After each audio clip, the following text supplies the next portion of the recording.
toujours été au centre. C'était une ressource avant et aujourd'hui on aimerait que ce soit plus qu'une ressource. Et avec l'arrivée de l'AI, ça devient encore plus puissant comme réflexion et comme question.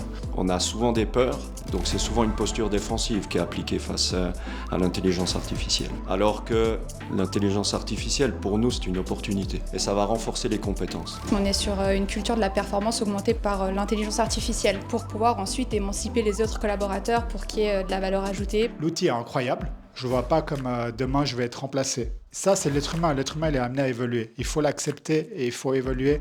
Il y a une dimension humaine qui est ultra importante et ça, elle ne sera pas remplacée immédiatement.